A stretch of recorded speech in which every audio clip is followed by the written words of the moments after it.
Hello दोस्तों, स्वागत है आपका अपने यूट्यूब चैनल स्पेक्ट्रम क्लासेस में। तो पिछले लेक्चरों में हमने पढ़ा कि प्रिंसिपल ऑफ डायमेंशन क्या है, फिर प्रिंसिपल ऑफ होमोजेनिटी, फिर एप्लीकेशन ऑफ डायमेंशन।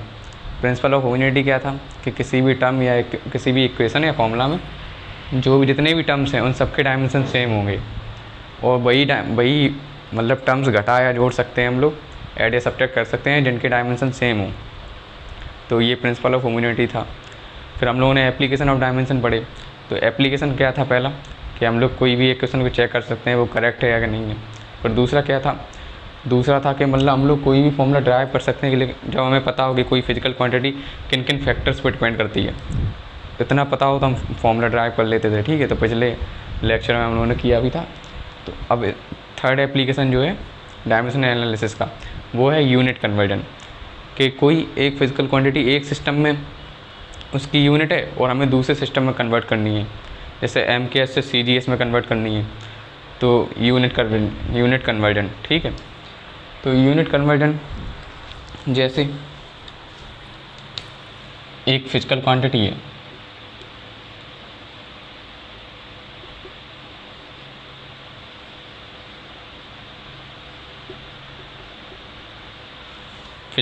है, तो जैसे कोई फिजिकल क्वांटिटी मान लो आप बाज़ार गए, आपने 5 kg सेब खरीदे, एप्पल। ठीक है, तो 5 उसका हो गया न्यूमेरिकल वैल्यू, मतलब कितना मैग्नीट्यूड है, कितनी मात्रा, कितना अमाउंट ख़रीदा आपने, और kg उसकी यूनिट कि किलो में है, मीटर में है, तो kg उसकी यूनिट। तो कोई फिजिकल क्वांटिटी है, उसकी पहले तो कोई मैग्नीट्यूड होगा, कोई क्वांटिटी उसकी अमाउंट होगा और उसकी यूनिट होगी। तो जैसे इसकी यूनिट मान लो न्यूमेरिकल वैल्यू है n और यूनिट है u। ठीक है, फिजिकल क्वांटिटी को ऐसे हम लोग रिप्रेजेंट कर सकते हैं, n is the numerical value and u is unit. n numerical value and u is unit in that system. ऐसे कोई फिजिकल क्वांटिटी हो तो उसको अगर दूसरे में होती तो n2 u2 दूसरे सिस्टम में किसी, तो ये सिस्टम हो गई। अब जैसे इसको हम लोग, अब इस फिजिकल क्वांटिटी को हम लोगों को एक सिस्टम से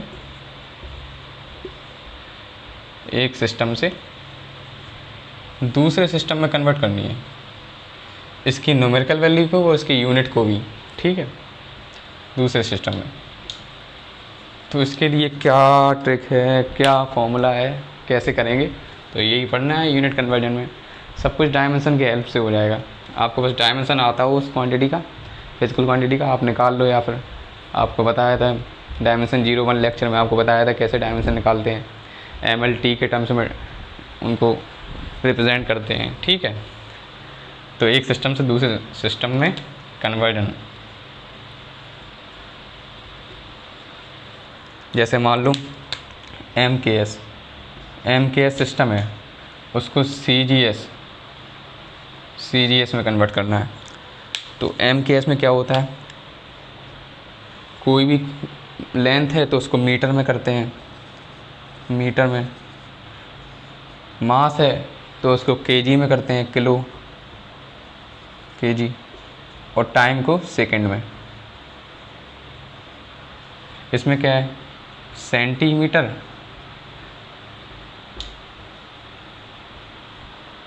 और ग्राम, मास को ग्राम में और टाइम को सेकंड में। ठीक है, तो हम लोगों को मास मीटर, kg, सेकंड से सेंटीमीटर और kg, सेंटीमीटर, ग्राम और सेकंड में बदलना है, एक सिस्टम से दूसरे सिस्टम में। ठीक है, तो अब जैसे इसका पहले फॉर्मूला देख लें, कैसे बदलेंगे, किस फॉर्मूले से। देखो भाई फॉर्मूला,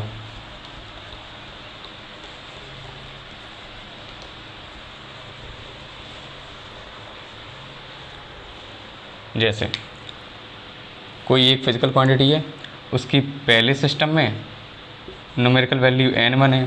ठीक है, पहले सिस्टम में न्यूमेरिकल वैल्यू n1 और यूनिट है u1। ठीक, और दूसरे सिस्टम में n2 और न्यूमेरिकल वैल्यू n2 और यूनिट u2। अब देखो भाई, कोई फिजिकल क्वांटिटी है उसको चाहे एक यूनिट में रखो, एक सिस्टम में रखो या दूसरे सिस्टम, उसके डायमेंशन तो चेंज नहीं होंगे ना। एम में जितना है, एम में जितनी पावर है, एल में जो पावर है, टी में जो पावर है, वो तो चेंज नहीं होगी, डायमेंशन तो सेम रहेगा, सेम रहेंगे, ठीक है। तो ये सेकंड सिस्टम में हो गया, ठीक है। तो हमें कन्वर्ट करना है, तो बस ये है न्यूमेरिकल वैल्यू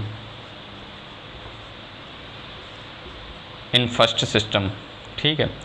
और ये यूनिट इन फर्स्ट सिस्टम, और ये है वही न्यूमेरिकल वैल्यू इन सेकंड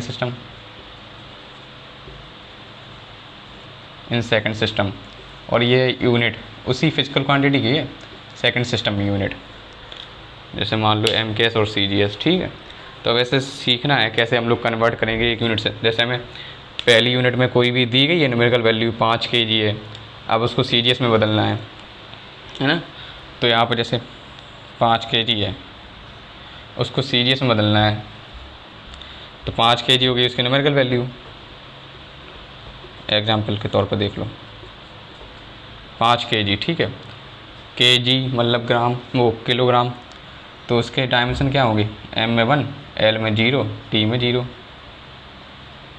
ये हो गया फर्स्ट यूनिट में, और ये हो गया N1, ये हो गया U1।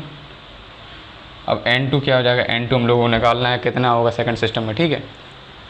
और U2 क्या हो जाएगा, डायमेंशन लिख दो, M2 में 1, L में 2 में 0, T में भी 0। अब N2 निकालना है, देखो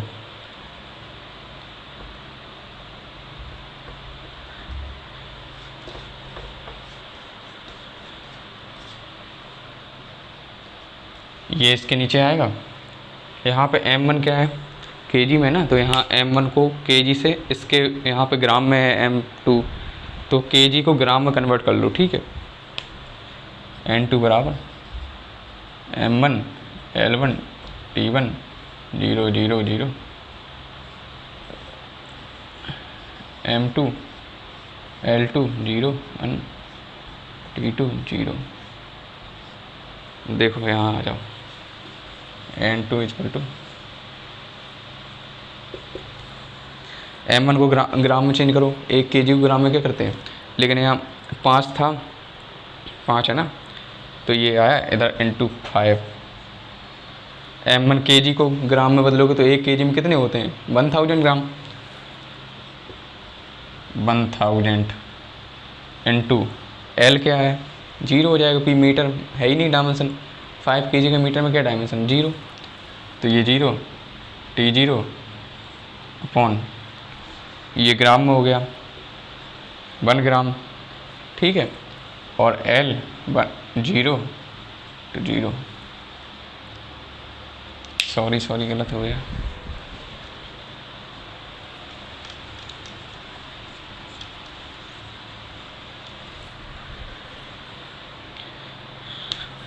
जैसे N2 बराबर, तो M1 क्या हो जाएगा 1000, L की पावर 0 है, किसी की पावर 0 तो क्या हो जाता है 1 1, T की पावर 0 1 अपॉन सेकंड सिस्टम में क्या होगी, ग्राम में है ना, तो 1 gram into 1 into 1 into 1 into 5, तो 5000 ग्राम। N2 बराबर 5000 ग्राम आ गया, किसमें, CGS में। और ये 5 kg तो दिया गया था हम लोगों को, 5 kg वो किस में था, MKS में, तो MKS से CGS में कन्वर्ट कर लिया हम लोगों ने, ठीक है। तो ये तो एक एग्जांपल हो गया। अब जैसे कोई क्वेश्चन लें हम लोग,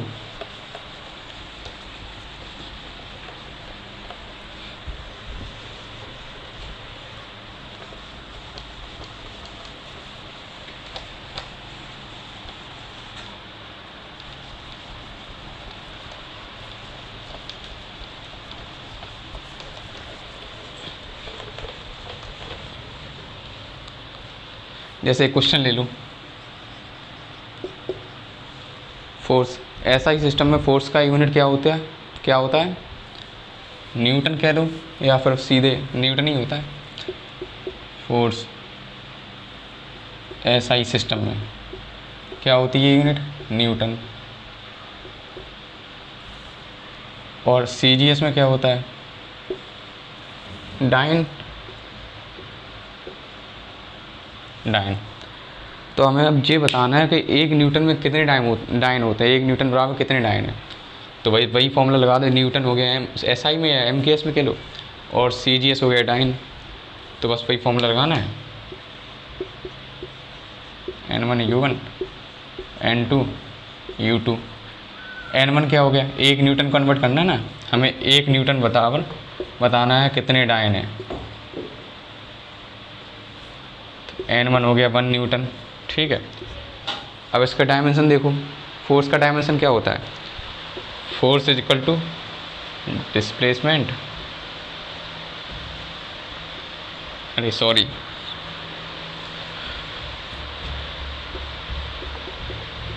m into a, mass. A क्या होता है, dv/dt, change in velocity and change in time, delta v upon delta t। वैसे हमने आपको याद कराया था फोर्स का क्या होता है, mlt-2, इसको याद रखो, बहुत यूज होता है इसका। Displacement upon time into time, तो m डिस्प्लेसमेंट क्या है, लेंथ है, l अपॉन t टाइम तो स्क्वायर, तो mlt-2, ये हो गया डायमेंशन f के। तो यहाँ पे लिखो फर्स्ट सिस्टम है ना, तो m1 l1 t-2 1/, n2 क्या है, डायन बदलना है, n2 में निकालना है, इंटू u2 क्या है, m1 m2 l2 और t2 की पावर -2, m2 l2 और t2 की पावर -2। तो n2 बराबर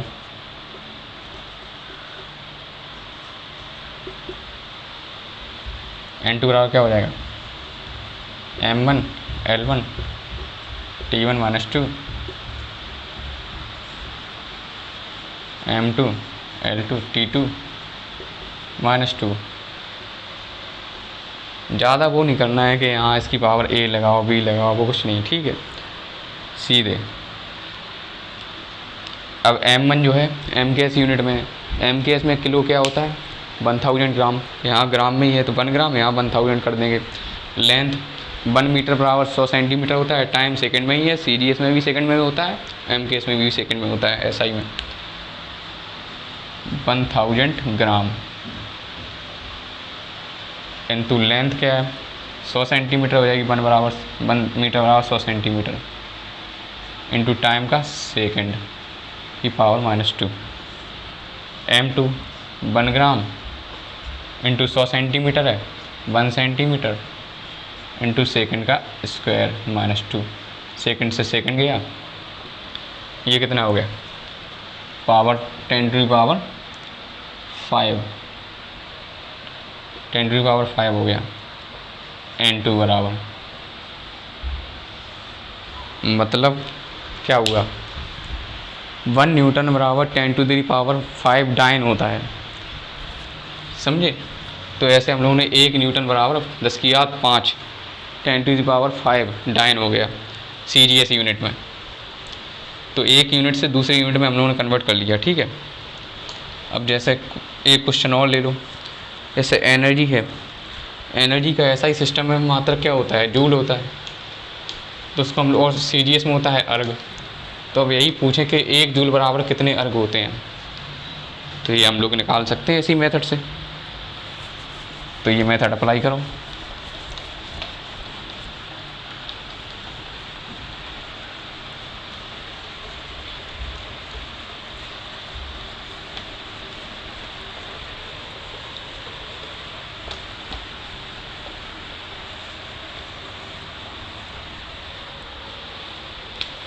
क्वेश्चन 2,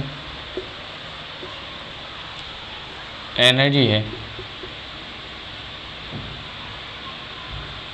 ऐसा ही सिस्टम में उसका मात्रक होता है जूल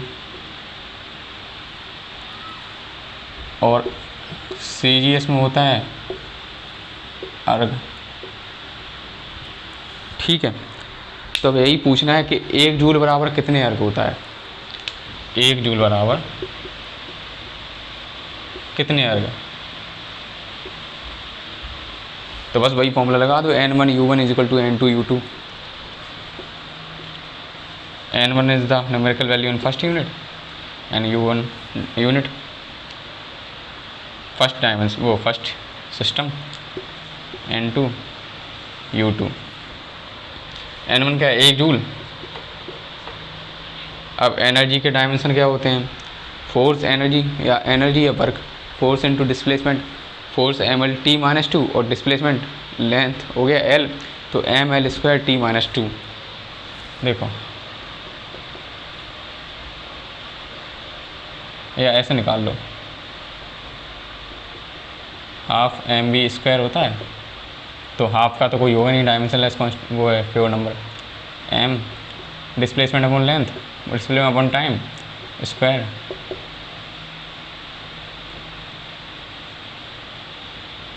तो m यहाँ हो जाएगा l का स्क्वायर और t का स्क्वायर हो जाएगा, ऊपर जाएगा -2। तो ये हो गया एनर्जी का डायमेंशन। ठीक है, अब यहाँ पर रखो m1 L1 T1 स्क्वायर -2। ठीक है, अब N2 क्या है, न्यूमेरिकल वैल्यू इनटू N2 निकालना है, U2 M2 L2 T2 square -2।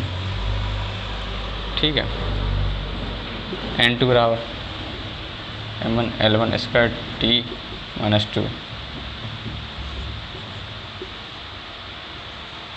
M2 L2 square -2।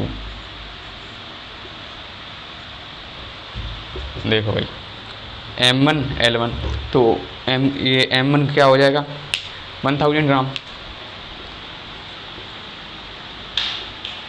Length 100 centimetre और टाइम तो सेकंड में ही रहेगा, दोनों यूनिट में, दोनों सिस्टम में।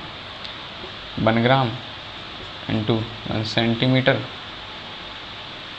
इंटू -2, ये सही है क्या, यहाँ स्क्वायर है ना, तो 1000 सॉरी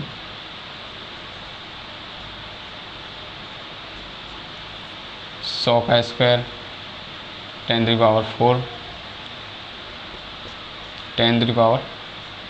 10⁷ आ गया। N2 बराबर मतलब 1 जूल बराबर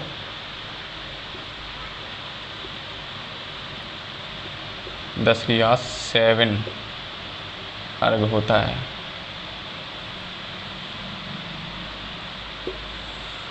एक जूल बराबर 10⁷ अर्ग। अब जैसे एक और क्वेश्चन देख लो, कोई बढ़िया सा क्वेश्चन ले लें। जैसे प्रेशर है, प्रेशर का ऐसा ही सिस्टम में क्या होता है, पास्कल। तो 1 पास्कल को हम लोग सीजीएस सिस्टम में कैसे कन्वर्ट करेंगे।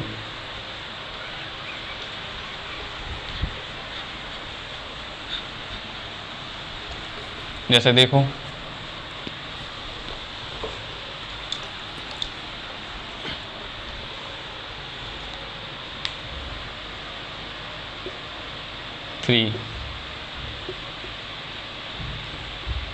प्रेशर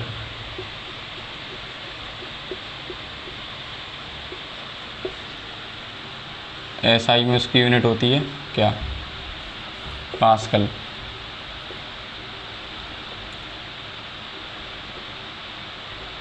ठीक है, पास्कल कह दो या न्यूटन पर मीटर स्क्वायर कह दो।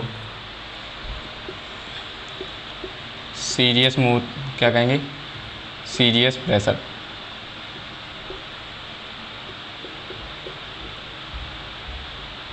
ठीक है, तो जैसे देखो 1 पास्कल बराबर बताना है हम लोग कितना होता है, 1 पास्कल बराबर कितना होगा सीजीएस में। ठीक है, तो वही है N1 U1 N2 U2 सीधे 1 इंटू U1 क्या है, P क्या होता है, प्रेशर क्या होता है, फोर्स अपॉन एरिया, मतलब ML/T-2 अपॉन L², L से L गया, ML-1T-2, ठीक है, ML-1T-2।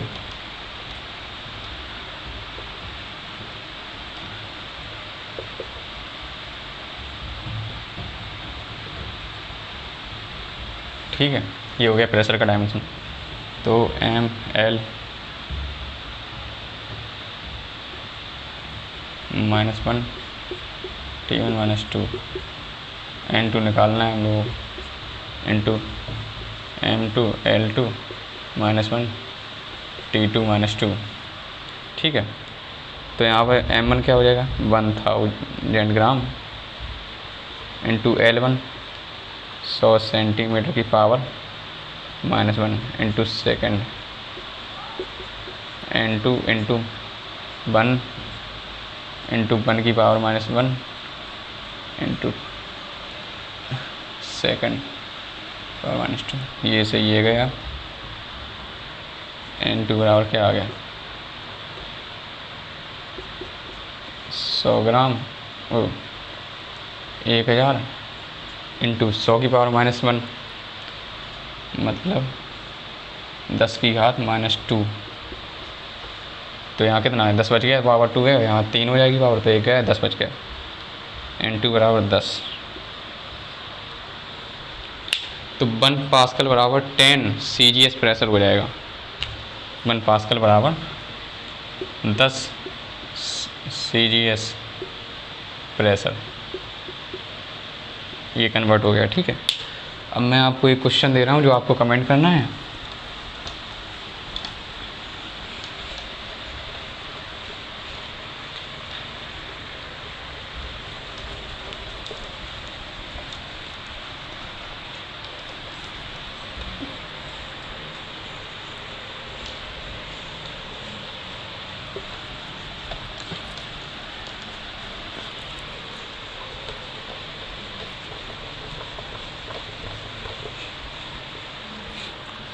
देखो, जैसे क्वेश्चन नंबर 4 कमेंट करना है आपको।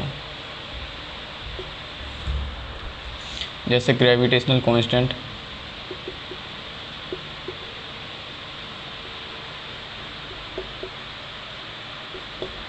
G, कैपिटल G का CGS में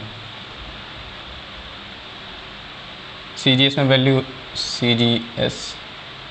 CGS सिस्टम में वैल्यू होती है 6.67 इंटू 10⁸ माइनस की, ठीक है। तो आपको बताना है SI या MKS, SI नहीं MKS, MKS सिस्टम में ग्रेविटेशनल कांस्टेंट की क्या वैल्यू होगी, तो ये आपको बतानी है। तो ये आप कमेंट करना, मैं आपको फॉर्मूला लिख के दे दूँ G का, F=G M1 M2 upon R²।